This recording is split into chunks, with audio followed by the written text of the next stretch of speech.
जैन के राजा विक्रमादित्य से जुड़ी एक कहानी प्रचलित है। कहानी के मुताबिक एक दिन राजा के दरबार में एक संत पहुंचे। विक्रमादित्य साधु संतों का बहुत सम्मान करते थे।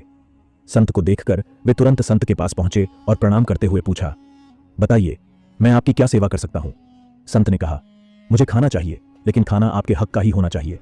यह शब्द सुनकर विक्रमादित्य हैरान रह गए। उन्होंने पहली बार सुना था हक का भोजन। राजा ने संत से पूछा, कृपया बताइए, यह हक का भोजन किसे कहते हैं? संत ने राजा से कहा, आपके राज्य के अंत में एक बूढ़ा व्यक्ति रहता है। इस बात का जवाब आपको उस बूढ़े व्यक्ति से मिल जाएगा। संत की बात सुनकर राजा तुरंत ही उस बूढ़े व्यक्ति के पास पहुंच गए। वह बूढ़ा व्यक्ति एक जुलाहा था। राजा ने उससे पूछा, कृपया आप मुझे बताएं, यह हक का भोजन क्या होता है? जुलाहे ने कहा, आज मेरे पास जो खाना है उसमें आधा मेरे हक का है और आधा दूसरों के हक है। अभी कुछ दिन पहले मैं मेरा काम कर रहा था। उस समय अंधेरा हो गया तो मैंने दीपक जलाया। उसी समय कुछ लोग मशालें लेकर यहां से गुजर रहे थे तो मैंने मेरा दीपक बुझा दिया और उनकी मशालों की रोशनी में अपना बाकी का काम कर लिया। उस काम से मुझे जो धन मिला है उसमें आधा तो मेरे काम का है और आधा उन लोगों का है जिनकी मशालों की रोशनी में मैंने काम किया था। इस कारण आज का ये खाना आधा मेरे हक का और आधा बेहक का है।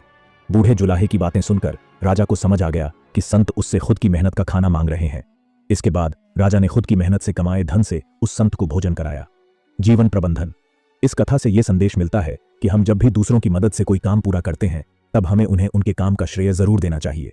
दूसरों की मदद के बदले हमें भी उनके लिए कुछ न कुछ जरूर करना चाहिए।